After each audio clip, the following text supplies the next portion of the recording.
April 2, 2007. Anoka, Minnesota. A quiet suburb just north of Minneapolis where nothing much ever happens. On this cold spring morning, a 44-year-old man named Patrick Ferretti walked out of his home, climbed into his dark blue 1995 Ford F-150 pickup truck, and drove away. He left behind his wallet.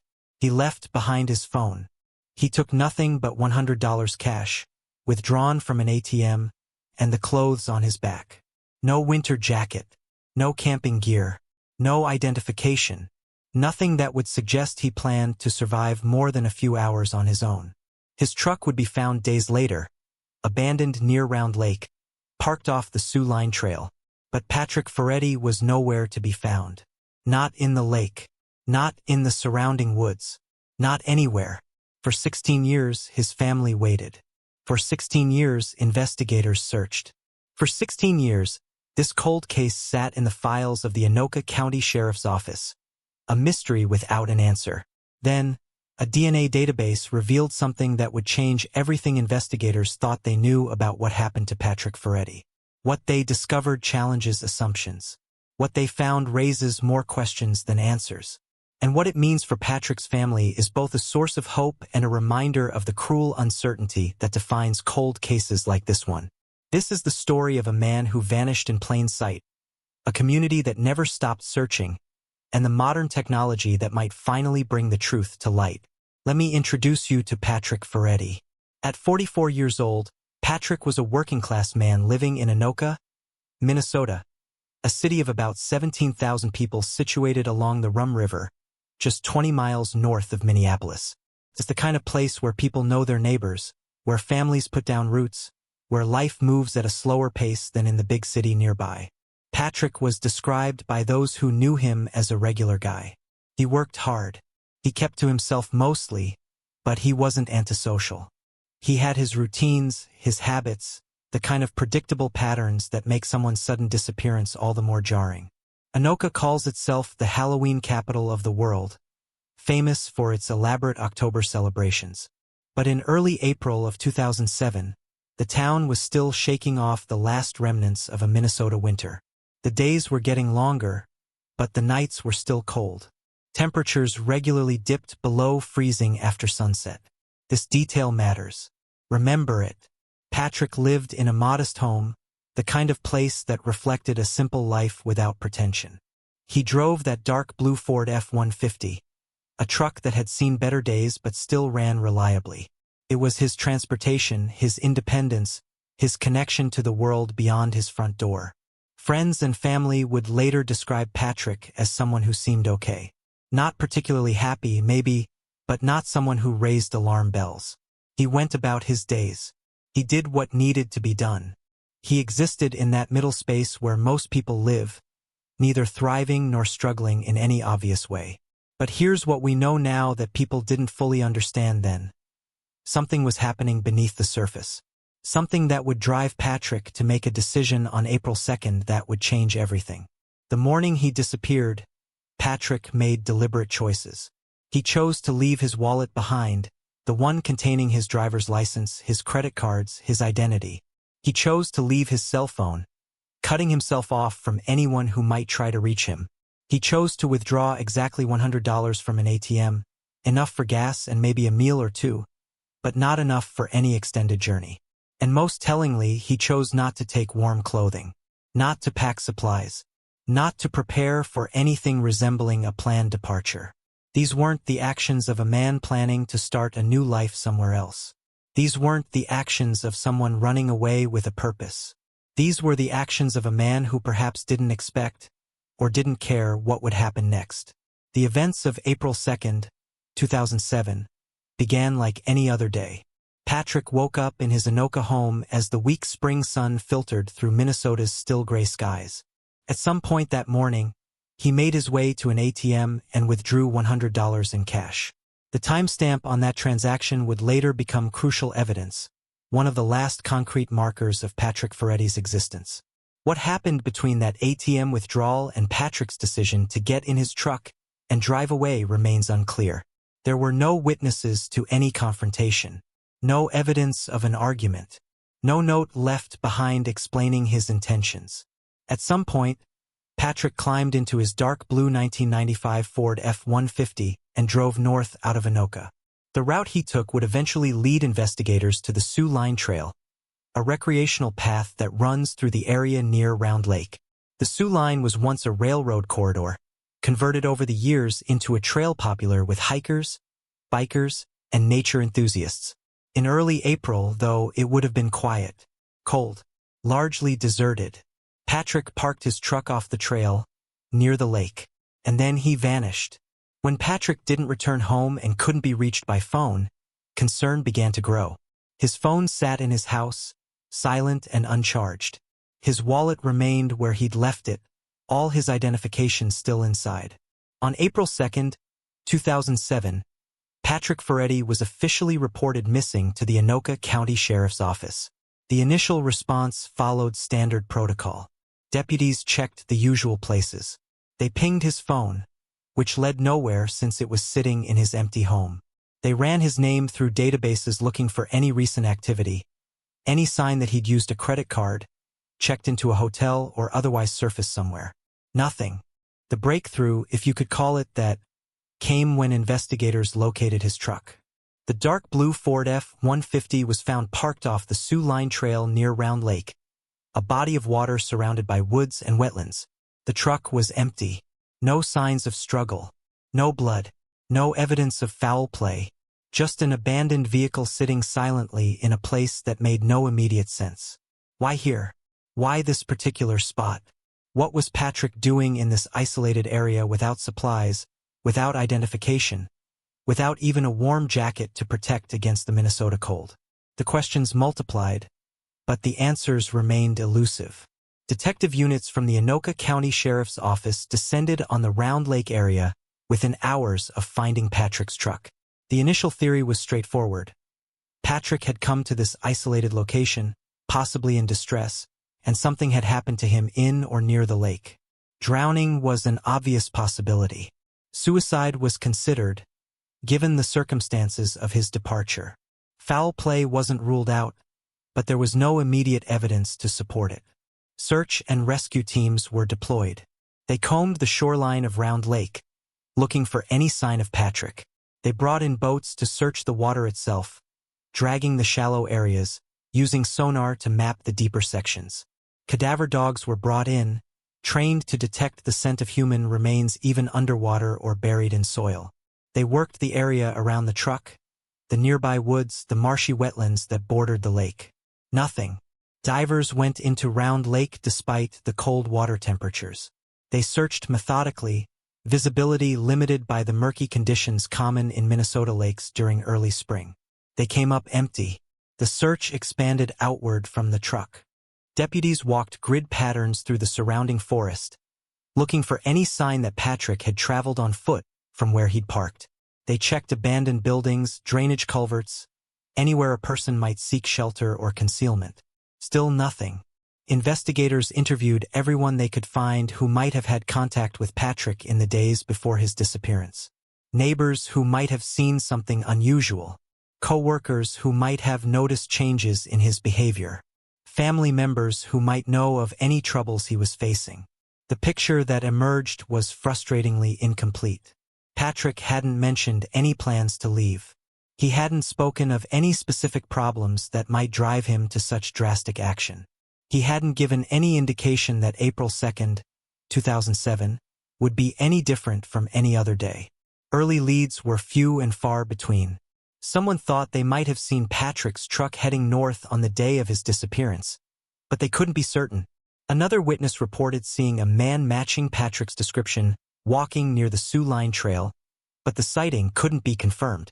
The investigation ran into wall after wall. Without a body, without witnesses, without any clear evidence of what had happened, investigators were left to speculate. Had Patrick taken his own life and his remains simply hadn't been found? Had he wandered into the wilderness and succumbed to exposure?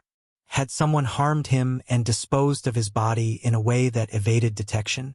Each theory had problems. Each explanation left questions unanswered. The case file grew thicker, but the truth remained hidden. As weeks turned into months and months turned into years, the Patrick Ferretti investigation transitioned from active search to cold case. The Anoka County Sheriff's Office never officially closed the file. They couldn't. Patrick was still missing, and until he was found, alive or dead, the case remained open. But the intense resources of those first weeks couldn't be sustained indefinitely. Other cases demanded attention. Other families needed help. The sad reality of law enforcement is that the missing don't stop accumulating just because one case remains unsolved. Patrick's family refused to give up hope, even as hope became harder to hold on to. They kept his photograph circulating. They worked with missing persons organizations to ensure his case stayed visible. They marked anniversaries of his disappearance with renewed appeals for information, begging anyone who might know something to come forward.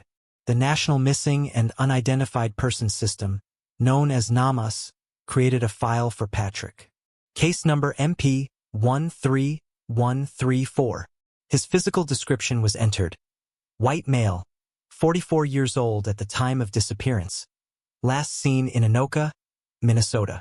Distinguishing features were noted. Dental records were collected. And crucially, DNA samples were obtained and entered into the database. This last detail would prove important. Years passed. 2007 became 2008. Then 2009. The financial crisis hit. The world changed. But Patrick Ferretti remained missing. The passage of time is both the enemy and the ally of cold case investigations. It's the enemy because witnesses' memories fade, because evidence degrades, because the trail grows colder with each passing day. But it's also an ally because time brings new technologies, new databases, new methods of analysis that didn't exist when a case first went cold. In Patrick's case, the most important development was the expansion of DNA databases. When Patrick disappeared in 2007, genetic genealogy was in its infancy. Consumer DNA testing services like 23andMe and Ancestry DNA were just beginning to gain popularity. The idea that DNA databases might be used to identify unknown remains or connect missing persons to found bodies was still largely theoretical. But over the 16 years of Patrick's disappearance, everything changed. Millions of people submitted their DNA to consumer databases. Law enforcement developed new techniques for using that data. The Combined DNA Index System, or CODIS, expanded its capabilities. The NAMUS database grew more sophisticated in its ability to match missing persons to unidentified remains. And across the country, in morgues and medical examiners' offices, there were bodies.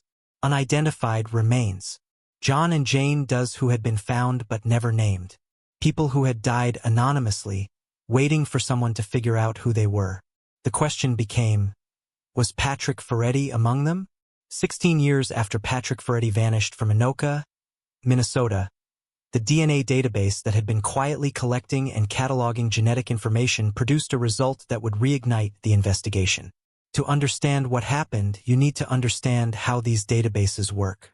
When someone goes missing and foul play or death is suspected, investigators collect DNA samples from the missing person's belongings, their hairbrush, their toothbrush, items that contain their genetic material.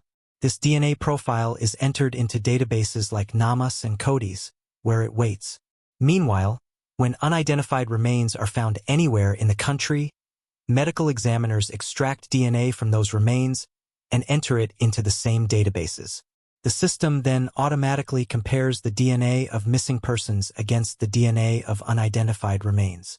If there's a match, the system alerts investigators. A missing person has potentially been found. For 16 years, Patrick Ferretti's DNA sat in those databases, waiting for a match. And for 16 years, no match came. Every time an unidentified body was found somewhere in America, Patrick's DNA was compared against it. And every time, the result came back negative. But here's what the DNA database revealed that changed the investigation. Something unexpected about the case itself. In reviewing the genetic evidence and running it through updated databases with new capabilities, investigators discovered patterns and connections that hadn't been visible before. The technology had advanced to the point where it could do more than just match missing persons to remains. It could provide insights into family connections, geographic origins, and other factors that might be relevant to an investigation. What the updated analysis showed was this. There was no match between Patrick Ferretti's DNA and any unidentified remains in the national database. 16 years. Thousands of unidentified bodies found across America. None of them were Patrick Ferretti. Think about what that means for a moment. If Patrick had died near Round Lake and his body had been recovered at some point over the past 16 years, he would have been identified through the DNA match. If he had died anywhere in the United States and his remains had been found and entered into the system, the database would have made the connection. But there was no match. This finding didn't solve the case, but it shifted the possibilities. Either Patrick's remains were somewhere they had never been found, still hidden in some undiscovered location, or Patrick Ferretti didn't die in 2007 at all. The absence of a DNA match to any unidentified remains forced investigators to reconsider their assumptions about what happened to Patrick Ferretti. Modern cold case investigation techniques were applied to the 16-year-old disappearance. Fresh eyes reviewed old evidence. New questions were asked about scenarios that had been dismissed years earlier. First, investigators used updated mapping technology to re-examine the area around Round Lake. Satellite imagery from multiple years was analyzed, looking for any changes in the landscape that might indicate a burial site or concealed remains. Ground-penetrating radar, which had become more sophisticated since 2007, was considered for deployment in areas of interest. Second, the case was entered into additional databases beyond NAMUS and CODIS. International databases were checked in case Patrick had somehow left the country. Law enforcement networks across North America were alerted to the case with updated information. Third, investigators revisited the circumstances of Patrick's departure with new analytical tools. Financial forensics experts examined his complete financial history leading up to April 2007, looking for any patterns that might indicate planning, stress, or involvement by third parties. His ATM withdrawal of exactly $100 was scrutinized. Why that amount? Was it significant? Fourth, and perhaps most importantly, genetic genealogy techniques that didn't exist in 2007 were now available. These techniques could potentially identify Patrick through DNA connections to relatives, even if his own DNA wasn't directly matched to remains. The investigation also benefited from changes in how missing persons cases are prioritized. In 2007, adult missing persons cases, especially those involving individuals who appeared to have left voluntarily, often received less attention than cases involving children or clear evidence of abduction. But by 2023, there was greater recognition that all missing persons deserve thorough investigation. The Cold Case Unit of the Anoka County Sheriff's Office reopened the file with renewed determination. What they found when they dug deeper into the original investigation was troubling. Not because of any obvious mistakes, but because of how much had changed in 16 years. Witnesses who had been interviewed in 2007 were now harder to locate. Some had moved. Some had died. Some simply couldn't remember details that had seemed unimportant at the time. But new witnesses also emerged. People who hadn't been interviewed originally, who came forward after years of silence, who had information they hadn't thought was relevant until they learned the case was being actively investigated again. The crucial evidence in Patrick Ferretti's disappearance remained frustratingly circumstantial, but modern analysis revealed new dimensions to what investigators already knew. The Ford F-150 truck was the most significant piece of physical evidence. When it was first discovered in 2007, it was processed for fingerprints and obvious trace evidence. But in the years since, forensic science had advanced considerably. Investigators sent new samples from the truck for updated DNA analysis. The interior was re-examined using techniques that could detect biological material invisible to the naked eye.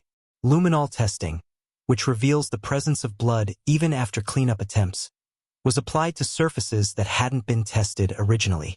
The results were negative. No blood, no evidence of violence.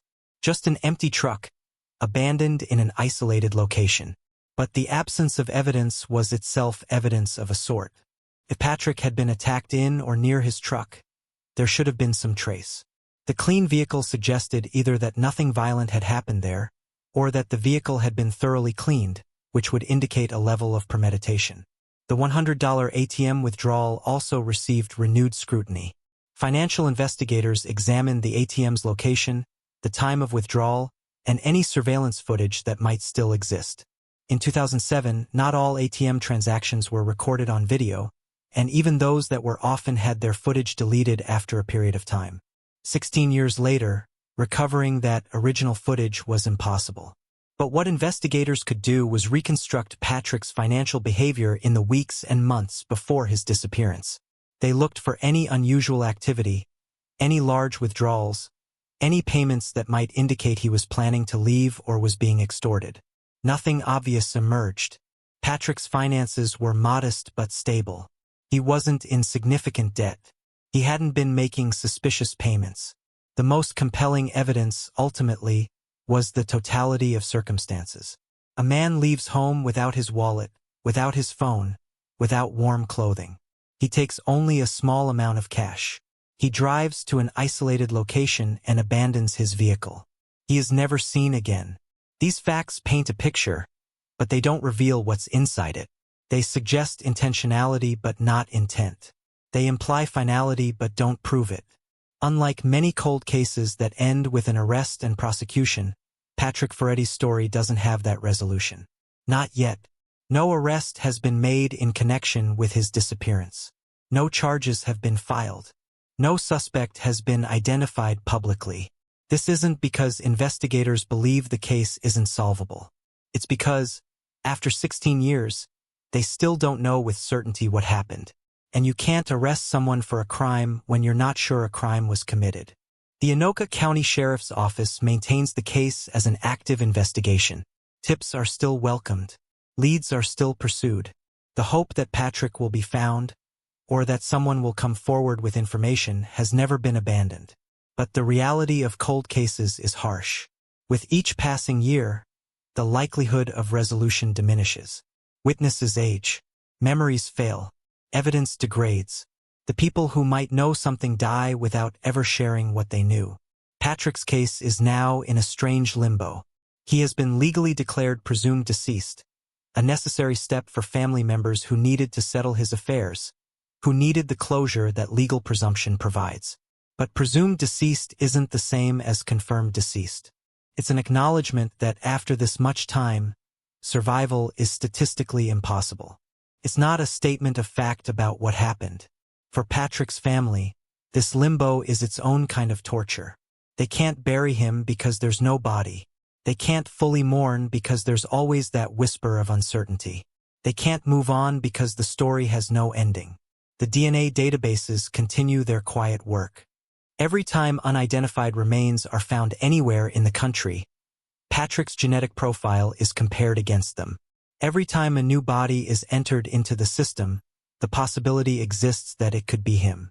So far, no match. And in some ways, that's the cruelest evidence of all. Without a resolution, investigators and armchair detectives alike have proposed various theories about what happened to Patrick Ferretti. The first and most commonly discussed theory is suicide. The circumstances of Patrick's departure, leaving behind identification, taking only minimal cash, not preparing for survival, are consistent with someone who intended to end their life. Round Lake and the surrounding wilderness would provide ample opportunity for such an act. But if Patrick died by suicide near where his truck was found, why was his body never recovered? Extensive searches at the time and in subsequent years found nothing. The lake was dragged. The woods were combed. Cadaver dogs worked the area. The absence of remains suggests either that Patrick traveled farther from his truck than searchers expected, that his body was concealed in a location that has never been checked, or that he didn't die in that area at all. The second theory involves foul play. Perhaps Patrick was meeting someone near Round Lake. Perhaps that meeting went wrong. Perhaps someone harmed him and disposed of his body in a way that has evaded detection. This theory is supported by the fact that Patrick left his identification and phone behind. If he was planning to meet someone for nefarious purposes, he might not want to be trackable. But it's also undermined by the lack of any evidence pointing to a specific perpetrator, any witnesses to a confrontation, or any forensic evidence suggesting violence. The third theory, and perhaps the most intriguing given the DNA database findings, is that Patrick Ferretti chose to disappear. Consider the possibilities. Patrick leaves behind everything that identifies him. He takes only cash. He abandons his truck in an isolated location. And then, he simply walks away into a new life. It sounds improbable, but it's not impossible. People disappear voluntarily more often than most of us realize. They leave behind debts, relationships, responsibilities, identities that have become unbearable. They start over somewhere else, becoming someone new. If Patrick chose to disappear, the absence of a DNA match to unidentified remains makes perfect sense. He's not dead. He's just gone. But this theory has problems too. Disappearing in modern America is extraordinarily difficult. Without identification, you can't work most jobs, rent an apartment, or access social services. Patrick would have needed help, a network of people willing to assist him in creating a new identity. There's no evidence such a network existed. The truth is, we don't know what happened. And until Patrick is found, alive or dead, we may never know for certain. For Patrick Ferretti's family, 16 years of uncertainty have taken an immeasurable toll. There is no closure for families of the missing, no funeral to attend, no grave to visit, no finality to the grief that began the moment they realized Patrick wasn't coming home. Instead, there is waiting, endless, agonizing waiting, waiting for the phone to ring with news, waiting for a detective to call with a breakthrough, waiting for the DNA database to finally produce a match. The families of missing persons often describe a kind of frozen grief. They can't fully mourn because there's no confirmed death.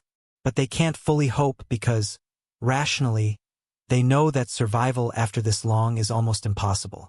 They exist in a terrible middle ground, unable to move forward, unable to go back. Patrick's family has had to navigate legal and practical challenges that compound their emotional pain. How do you handle someone's affairs when they're not dead but not alive either? How do you access bank accounts, sell property, make decisions about belongings when the owner might theoretically walk through the door at any moment? The legal declaration of presumed death helped with some of these practical matters, but it didn't heal the wounds. What the family wants more than anything is answers. What happened to Patrick? Where is he? Is he at peace? Did he suffer? These questions haunt them every day. Every birthday that passes. Every holiday spent with an empty chair at the table. Every night when they lie awake wondering if somewhere, somehow, Patrick is still out there. The cold case investigators who work these files understand this pain. They carry it with them. It's what drives them to keep working cases that others might have abandoned. It's what makes them run DNA samples one more time, review evidence one more year, follow leads that seem impossibly thin. Because for every cold case, there's a family waiting. Patrick Ferretti's case represents something larger than one man's disappearance. It's emblematic of thousands of cold cases across America, cases where families wait for answers that may never come. According to the National Missing and Unidentified Person System, there are over 600,000 missing persons cases reported annually in the United States. While most are resolved quickly, tens of thousands remain unsolved for years or decades. At the same time, there are approximately 14,000 unidentified human remains in medical examiners' offices across the country. These are people who died anonymously, whose families don't know what happened to them, whose names have been forgotten or never known. The gap between these two numbers, missing persons who have never been found and unidentified remains that have never been named, represents a solvable problem. DNA technology, particularly genetic genealogy, has the potential to close this gap significantly. In recent years, high-profile cases have demonstrated what's possible. Cold cases solved after decades using DNA databases have made national news. Victims who died nameless have been identified through matches to distant relatives who submitted their DNA to consumer databases. Patrick Ferretti's case could be next. The DNA is on file. The technology exists. The database grows larger every day as more people submit their genetic information. If Patrick's remains are ever found and entered into the system, he will be identified. If a relative he doesn't know about submits DNA that matches his profile, connections could be made. The web of genetic information grows more comprehensive with each passing year. This is the hope that cold case families cling to.